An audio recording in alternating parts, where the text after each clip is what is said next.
কিছু ব্যাপার আছে যেগুলোর অগ্রাধিকার আমাদের জীবনে আছে। আল্লাহ আযজা ওয়া জাল্লা তার কিতাবে আমাদের শেখাচ্ছেন, একটা জিনিস আপনি যদি এই জীবনে পেয়ে থাকেন তা বাকি সব কিছুর থেকে মূল্যবান। আর সেই জিনিসটি হলো আল্লাহর নৈকট্য, আল্লাহর সাথে ভালো হওয়া এবং সত্যিকার অর্থে তার সাথে সম্পর্ক তৈরি করা। মানুষের সমস্যা হচ্ছে, যখন জীবন ভালো যায় অনেক মানুষ বিভ্রান্ত হয়ে পড়ে। আপনি ভিডিও গেম খেলেন, মুভি দেখেন, সোশ্যাল মিডিয়ায় স্ট্যাটাস চেক করেন, বন্ধুদের সাথে হ্যাং আউট করেন, রেস্টুরেন্টে যান, ঘুমান, আল্লাহকে এই সব কিছুর বাইরে রাখেন। এখানে আল্লাহ নেই, এটা আপনি চিল করছেন, সেখানেই সব। এবং তারপর কঠিন সময় আসে, বন্ধুরা সেখানে নেই, গেম আর ভালো লাগে না, গাড়িটাও আর সুন্দর লাগে না, কারণ আপনার সুস্থতা নেই। আর যখন অসুস্থ থাকি তখন কোনো কিছুই ভালো লাগে না। আর তখন আপনার শুধুমাত্র আশা থাকে, আমি এই হাসপাতালের বিছানা থেকে বের হতে চাই, আমি আবার হাঁটতে পারলেই চলবে। মানুষজন আপনার প্রিয় খাবার নিয়ে আসবে, আপনি খেতে চাইবেন না। আপনাকে মুভি দেখাতে চাইবে, আপনি দেখতে চাইবেন না। যা কিছু যেগুলো নিয়ে আপনি বেঁচে ছিলেন, এ বি সি ডি, সব কিছু নাই হয়ে গিয়েছে। আপনি আর এগুলোর প্রতি পরোয়া করেন না, কারণ মাত্র একটা নিয়ামত আপনার জন্য একটু কমিয়ে দিয়েছেন।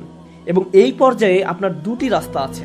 আপনি যদি ওই মানুষদের মধ্যে হন যাদের ঈমান একেবারে দ্বার প্রান্তে আছে, আপনি আল্লাহর কাছে অভিযোগ করতে শুরু করেন, কেন আপনি আমার সাথে এমন করলেন? আমি একটু সুখে ছিলাম, সেটা কি আপনার পছন্দ হলো না? অথবা আপনি সবচেয়ে শ্রেষ্ঠ সম্পদ লাভ করতে পারেন, আর সেটা হলো নম্রতা, আল্লাহর নৈকট্য।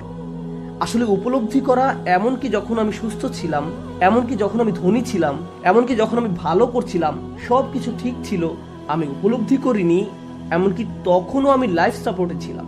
আল্লাহ আমাকে প্রতি মুহূর্তে সরবরাহ করছিলেন, আমি নিজ থেকে কোনো কিছু উপার্জন করিনি।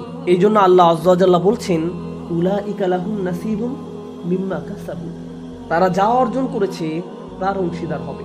আল্লাহ আযজা ওয়া জাল্লা ব্যাখ্যা করেন, এমনকি ফাদল আবতাগু ফাদলাম মিনাল্লাহ, এখানে কাসাবুম মিনাল্লাহ নয়, আপনি কিছু উপার্জন করতে পারেন না, এটা আল্লাহর পক্ষ থেকে আপনার জন্য অনুগ্রহ। যা কিছু আপনাকে দিয়েছেন এটা আল্লাহর পক্ষ থেকে আপনার জন্য অনুগ্রহ, যা কিছু তিনি আপনাকে দিয়েছেন। কিন্তু সেই সময় আপনি এটা উপলব্ধি করতে পারেন না, কারণ এটা সহজেই এসেছে। কিন্তু তারপর আল্লাহর নিকট ভিক্ষা করতে শুরু করেন, আল্লাহর কাছে চান, আল্লাহর কাছে কান্নাকাটি করেন, আল্লাহর কাছে এমন ভাবে দোয়া শুরু করেন যেমনটা আগে কখনো করেননি। আল্লাহর নৈকট্য এমন ভাবে অনুভব শুরু করেন যেমনটি আপনি আগে কখনোই করেননি। এবং তারপর আল্লাহ আপনাকে সুস্থ করে তোলে এবং উপলব্ধি করেন সেই মুহূর্তগুলো যখন কেউ হাসপাতালের রুমে ছিল না, শুধু আপনি ছিলেন এবং আল্লাহ ছিলেন। আল্লাহর নিকট আপনি কাঁদছিলেন, সেগুলোই আপনার জীবনের সবচেয়ে মধুর সময় ছিল। সেই মুহূর্তগুলোতে আপনার এবং আল্লাহর মাঝে আর কিছু ছিল না। আর সেগুলো হয়তো সেই মুহূর্তগুলো যা আপনাকে আখিরাতে বাঁচাবে। সেটা হতে পারে আল্লাহর পক্ষ থেকে সবচেয়ে বড় উপহার। কিন্তু কিছু মানুষের জন্য, যাদের ঈমান একেবারে দ্বার প্রান্তে আছে, তাদের জন্য কঠিন সময় আসে। ফাইন আসাবাতহু ফিতনাতুন ইনকালাবা আলা ওয়াজহিহি, সে তার মুখ ফিরিয়ে নেয়। এটার মানে কি?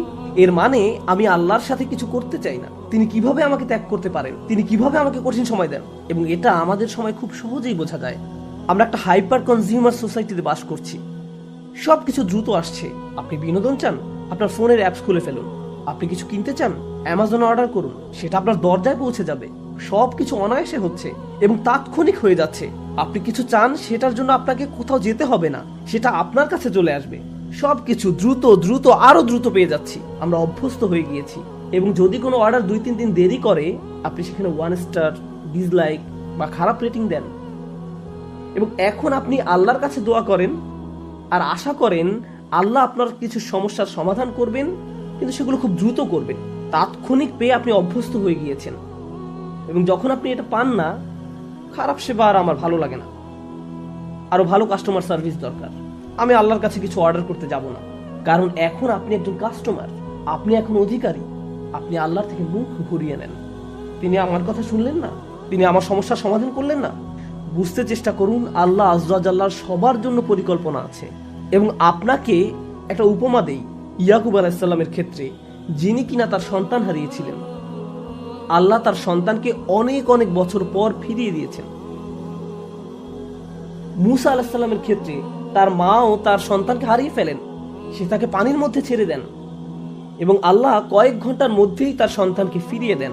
কারণ সন্তানের ক্ষুধার্ত হওয়া এবং পরবর্তী খাওয়ানোর সময় সেই একই মায়ের থেকে ছিল, কারণ সে অন্য কারো থেকে খাচ্ছিল না।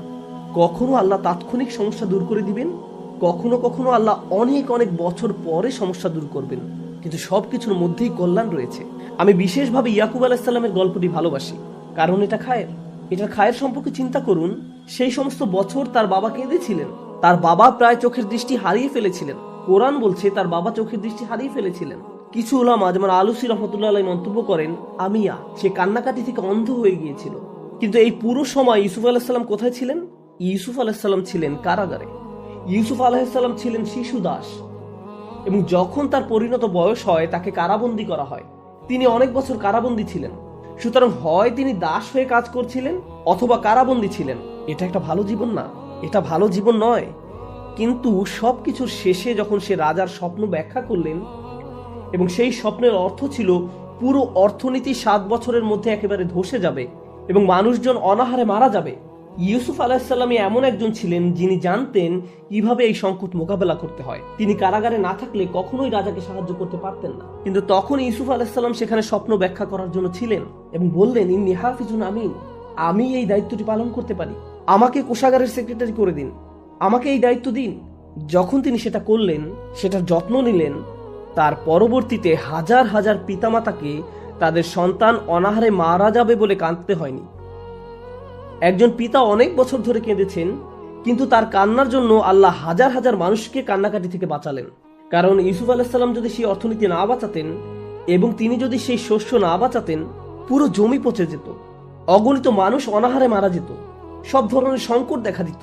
কখনো কখনো যে সমস্যার মধ্য দিয়ে আপনি যান, সেটা শুধু আপনার জন্য ভালো নয়। আল্লাহ, আপনি যেন আমাকে ভুলে না যান, আমি যেন আপনাকে ভুলে না যাই।